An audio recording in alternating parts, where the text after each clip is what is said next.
Looney flipped it off the glass. No good. Looney pulls down the rebound. He's got 20 boards. What a job he has done tonight. Now, back to Steiny and Guru on 95.7 The Game. It's Tim Roy describing how bad Sabonis was last night. He got it! Hold on one sec, JD. The Quest for Five is brought to you by the Alameda PD, now offering a $75,000 hiring incentive. Our team is your future. Go to alamedapolice.org to apply today. Let's welcome in John Dickinson, 95.7 The Game's reporter. He's been at all the games, all the practices, all the press conferences. What's up, JD? How you doing, man? What's going on, Steiny? What's going on, Goo? I know, Steiny, you're a stickler for accuracy. I haven't been to all of them. The Kings are having a media availability at one time. I'm going to knock this guy out, I swear to God. I love you, too. Between yesterday's curtness from Which JD, I missed, yeah. and then today's sticking it to me. Draymond Green obviously didn't play last night. The ball seemed to move a little better. Post-game was fired up, JD, about that. I don't know what I don't know where you want to go with this, but you think what we saw last night was good enough that you can tweak something moving forward?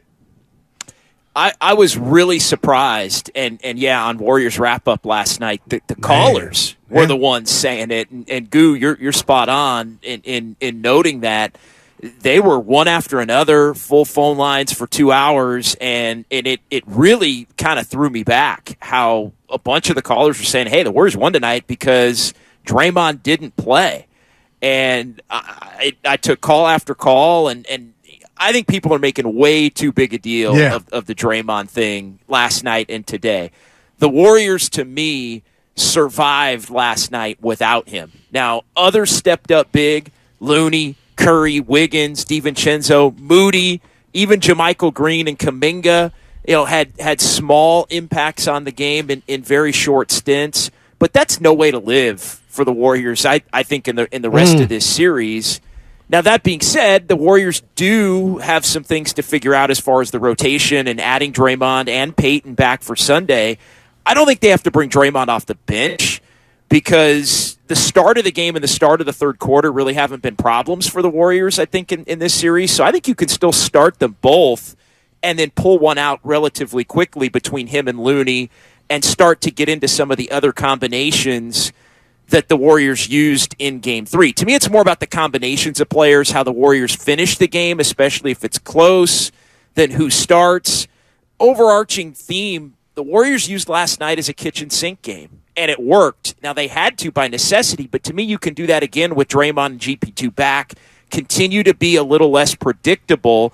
And if that means Draymond plays a little less or Payton plays a little less to allow DiVincenzo to play more, I thought that the two ball handlers with Curry and Poole, DiVincenzo and Curry, that helped alleviate some of the pressure that the Kings had been able to put on Curry. But I also think, Draymond might have to take a look in the mirror and look at how Looney played, how deliberately he played, how calm he played on offense, and say, hey, I might need to play a little bit more like that when I'm in the game and Kevon Looney isn't in the game. And Steiny, I know I heard you say this earlier.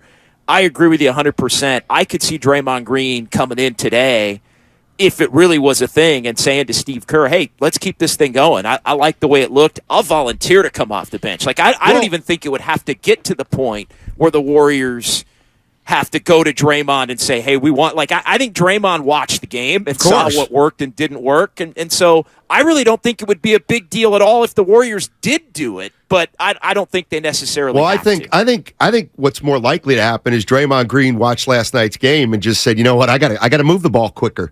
I got to be a little more decisive, not hold it as much, and that's why Draymond Green is Draymond Green. No doubt, and I think he'll recognize it. I think the Warriors can still, as I mentioned, kitchen sink the game, give the Kings some different looks. To me, I wouldn't want to do the same exact thing that you did in Game 3 and Game 4, because I think the Kings are going to try to spend the next couple of days countering what the Warriors did in Game 3. So to me, it's different looks on the fly to make Mike Brown have to think on the fly. Last night was really the first time that Mike Brown had to think on the fly in game in this series. And I don't think, for as prepared as Mike Brown is and as great a coach as he is, that that's his best skill. I think Mike Brown's a planner. What's the old adage? Everyone's got a plan till you get hit in the mouth and have to react. Yeah. And I think the Warriors hit the Kings in the mouth a little bit, both physically and from a game plan standpoint for the first time in this series, in addition to, hey, they limited the turnovers and they defended better and they got into their offense more cleanly and all of those other things. Role players played better at home. I mean, Monk, Lyles, and Mitchell stunk for the Kings, while the Warriors' role players were all pretty much good and at least made some small positive impact. Jay, let me ask you this, man. I've been waiting. Numbers sometimes do lie, and the box score doesn't capture everything. Example A is Dante DiVincenzo. If you look at the box score, you would have think he didn't have a big impact on the game. He was flying around, hustle plays. He was great. But Sabonis for the Kings in the series, Jay, 17, 13, and 3. But I got to ask you, and I told Steiny, he's been so indecisive. How big of a problem is he for the Kings moving forward? Look, he's still their best player going into the series. Now, he hadn't been in this series at all, hadn't been close to it. Fox has obviously been their best player. He's maybe their most important player as the series moves forward if they can start to get closer to what they get out of him in the regular season. But let's just put the rat on the table as far as Sabonis goes to this point. He's looked a little funny in the light, and he looked a little funny in the light last night, having a target on his back, having the crowd on him. Man. He was getting away with stuff, and he was being sneaky in the first couple of games. And I think what he found last night is he really isn't about that life unless he can be sneaky about it. And everybody was watching him. Every time he touched it, he felt that everybody was watching him. And you know what? This is the bed Sabonis has made with the antics in the first couple of games. And look, they got an advantage for Draymond getting kicked out of that game, and rightfully so. He deserved to be. He took that bait, and he reacted in a manner that warranted him being ejected. And hell, it even worked out for the Kings that Draymond didn't play in Game 3. But now, and I talked to you guys about this yesterday, now Sabonis is, there might as well be a spotlight on him for the remainder of this series, especially the games in Chase. And every time he doesn't get it done, or every time JaMychal Green's able to stand him up and somebody else is able to dig down in on him and knock the ball away, it starts to snowball a little bit more on him. And so, that's all. Now they got to make an adjustment as far as how effective he can be in this series. But I think in a way, and we'll see, the Kings are still in a very good position in this series, up 2-1, and they win Sunday, and it's all different. But again, coming back to Sabonis specifically, like he looked a little funny in the light, fellas. He looked like he didn't want the smoke. That's great, Jay. I've never heard that phrase before. Where'd that one? You know that? I've heard that. Huh. I've heard that. That's a thing. I've heard other people say that. But I don't know where it came from originally. Yeah, that takes me to my single days at the club, and the lights come on. You're like, oh back to man. Wiggins. Okay, there you go. There you go. Yeah. Boy, like just put the bright lights on you. Yeah. John Dickinson joining us on 95.7 The Game. And the one thing, so I remember you and I talking, we were listening to something the same, and somebody said, I think De'Aaron Fox was the best player. And I think you said, if I'm not mistaken, that you thought Sabonis had been the Kings' best player over the course of a season. Is that... Without a doubt, okay. Sabonis is their best player. Okay. Like that, again, he hasn't been in this series, but I think... Right. Like if you... No, it was over the course of the regular season. Yeah, you could say, like, Curry's the Warriors' best player, but maybe Kevin Durant had a better playoff series, or, you know what I mean? I guess... Go ahead. Ask what you want to ask. All I'm asking is Sabonis is either their best player or right there, and he just doesn't... Like, what's happened in these 3 games that didn't happen in the regular season, I guess? That's a good question. I think he's been able to have his way with other bigs. I mean, I think the Warriors just are more uniquely equipped than people think. I mean, they run everything through Sabonis in the regular season in the first 3 quarters, and then they let Fox kind of take it over in the fourth quarter. I just think he was able to kind of have his way because everything was running through him and it worked, and he's so skilled.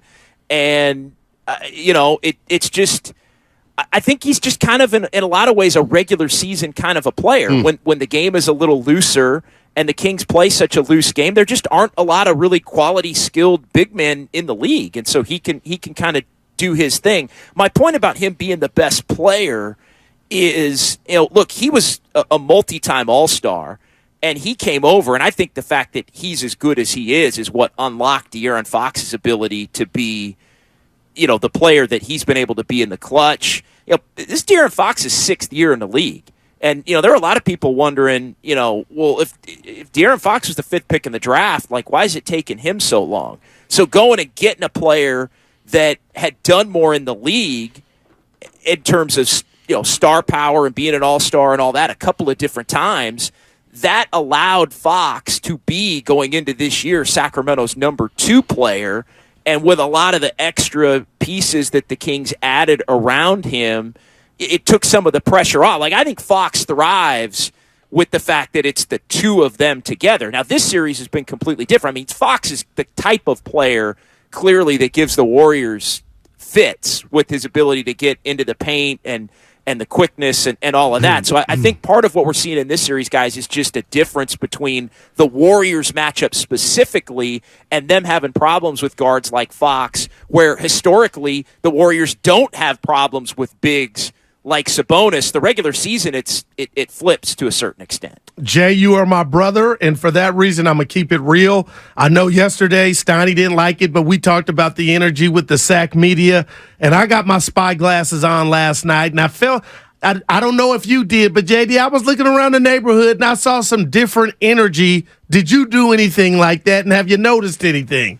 Yeah, no, you know what? I really don't. I didn't want to, and I don't want to get into that. And I think Steiny thought I was going somewhere yesterday, going back to when I did kind of push through on you a little bit, Steiny. My point in that wasn't complaining about the media in SAC or comparing the SAC media to the Bay Area media. That wasn't the conversation.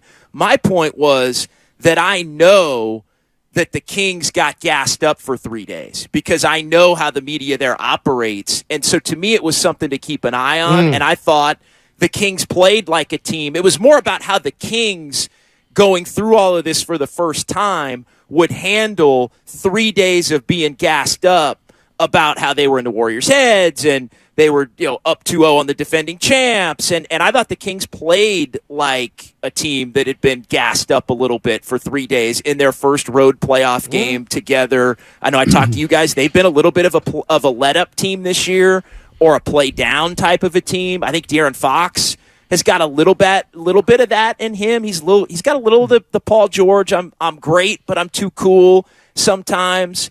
And so I think there was that natural Game 3 when you're up 2-0 let up, compounded with the fact that they really got gassed up for 3 days and were being told and asked about how they were doing it and how great they were. And I think maybe the depth at which the Kings had truly been controlling the series maybe had been a little bit blown out of proportion and put in the Kings' face. That was the only point. It wasn't to compare one group versus another group specifically. John Dickinson joining us on 95.7 The Game. I'll tell you one thing. I don't think we've said this word at all today, officiating. But I thought the officiating, I thought they really let them play last night, and that really helped the Warriors.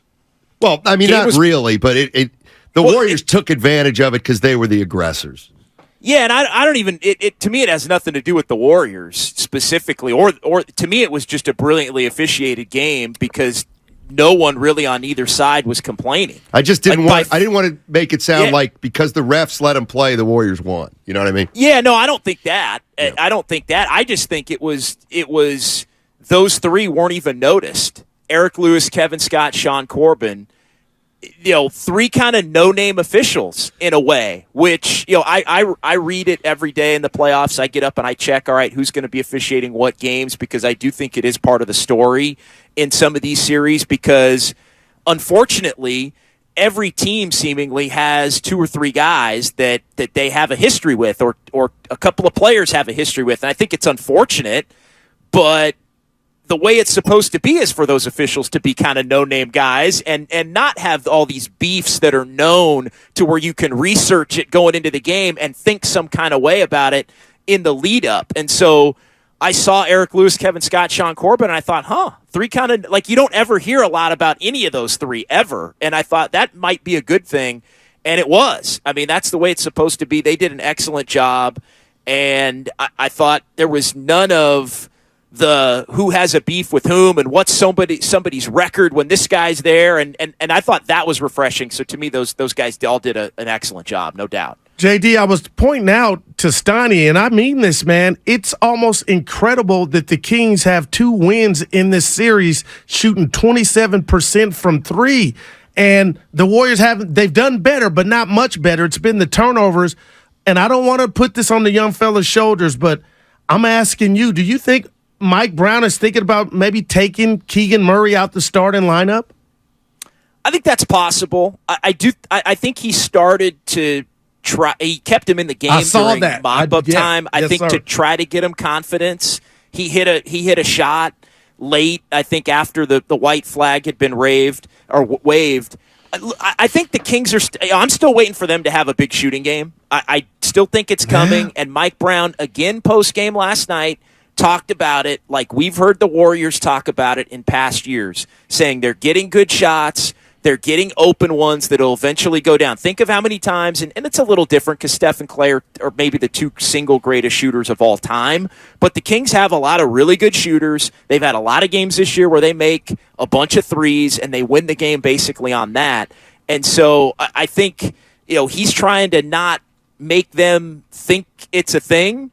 I think going into Game 4, even though it's kind of been a thing through the first 3 games of this series, I do think the Kings guys have looked a little nervous at the start of each of the first 3 games, but the Warriors didn't really make them pay. I think Game 1, it was tied at the end of the first quarter. Game 2, the Warriors were up 6, but it felt like they could have been up 15, but they turned it over 9 times or whatever it was in the first quarter. Last night was the first time the Warriors really made them pay. It was 29-20. You're up 9, and it's like, all right, now there's an uphill climb. But I think that's another part of kind of a hat tip to the Warriors. The Warriors avoided a close game last night, which I think is important. And the Warriors can't win the series, guys, without winning a close one, and it might have to be in Sacramento, which could be even more problematic given the road struggles. But the fewest amount of those low-scoring games the Warriors can play as possible, I think for them is probably the way to go. But I think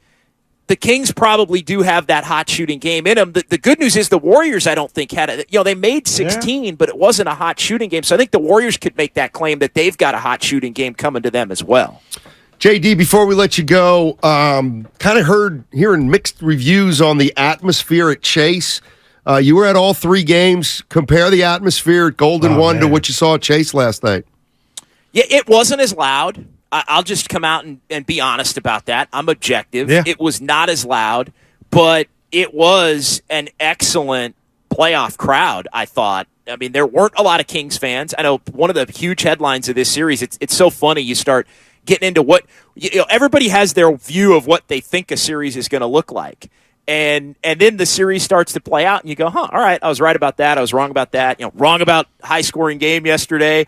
I've been wrong about home court advantage to this point. Home court advantage is 3 for 3. I thought there was potential for both teams to win on each other's court multiple times in this series, and the chances for that to happen are dwindling here. But as far as the crowd, I thought it was an excellent Chase playoff crowd. I think Sacramento was off the charts on a different level. But I think the Warrior fans felt challenged, and for all the stuff you heard, and I thought there were going to be more Kings fans than there were there last night, it was really, I think, similar to the way it was in Sacramento. A few more Kings fans in Chase last night than there were in Sacramento among Warrior fans for games 1 and 2, but not that much, and the ones that were there were quieted pretty quickly because the Warriors got off to a 9-point lead early and never trailed in the game. So there really wasn't much for the Kings contingent to to be able to cheer about. Now, all that being said, I think it's going to be ramped up to another level with Draymond and potentially Peyton back in Game 4 and the Warriors having a chance to tie the series. So missed opportunity to maybe a certain extent for the Kings as far as last night went. And I just got to give the nod just in closing, fellas, to the little rotation tweak. I know you guys were talking about that with Curry, and Curry looked really ticked off about it.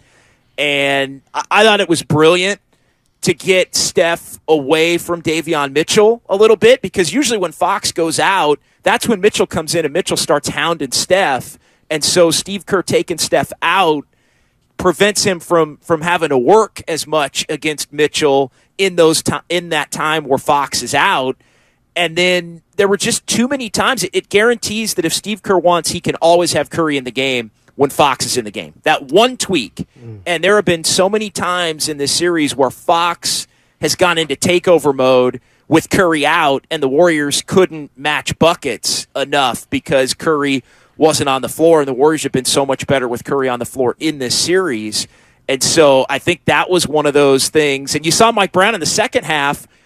He took Fox out. Kerr took Curry out. And then Mike Brown, like a play later, put Fox back in. Almost like, I'm not going to let you get away with that. Then I'm going to play Fox longer. But it was something to counter, a little bit of gamesmanship there. But I think, those little 6-0 stretches where Fox has gone into takeover mode and the Warriors maybe make one or two bad plays, those have been key, because I'm starting to think, guys, that the key to this series for the Kings is to just hang around long enough to make it close down the stretch, because that's really where they've had their biggest advantage over the Warriors in the two games, has been their ability to dominate, as they did all year long in the close games with their offense and with Fox specifically. I think the Warriors did a better job last night of not letting it get to that point. Eventually, push comes to shove, because I think the Warriors are going to have to win on the road, of course, and they're probably going to have to win a close game. But, that's just something to kind of file away. It's we got action, fellas, with Game 4 on Sunday. Yeah, 12:30 start. You'll be there. We'll have you on Monday. Have a great weekend, JD. And what? I don't know. Tomorrow, whatever. Yeah, I was going to say, do you have anything to tease? What do you got going this weekend? Yeah, Warriors this week with Evan sitting in for Whitey Gleason. We're going to be on 10-1. Looking forward to that tomorrow. That's Saturday. And then Warriors Live is going to be from Harmonic Brewing before Game 4. I'll be doing the pregame from Harmonic Brewing in Thrive City, pre- and postgame. So stop by and say hi out at Harmonic Brewing. We're doing a little bit. It's going to be an hour pregame from 11 to 12, and then Tim and Tom take over at 12, and then tip off at 12:30. So I'm going to be out there doing pregame and postgame from Harmonic Brewing in Thrive City. That's going to be a lot of fun. Stop by, say hi, tip back a cold one before you head into Chase Center and watch Game 4. All right, JD, have a good one, buddy. We'll talk to you Monday. You got it. And I may or may not be. You guys going to the cafeteria today? Today? I'm on restriction, but the guys are. The answer is yes. You may or may not see me. Well, look at it. All right, with a JD. cameo. She sounds strange. That's Cameo. And I like it. Cameo. That was their song. She's so strange. And I like it. I don't like it. You've never heard that Cameo? Dibs would know. Dibs is good with that kind of stuff. All right, JD. Nice job by JD.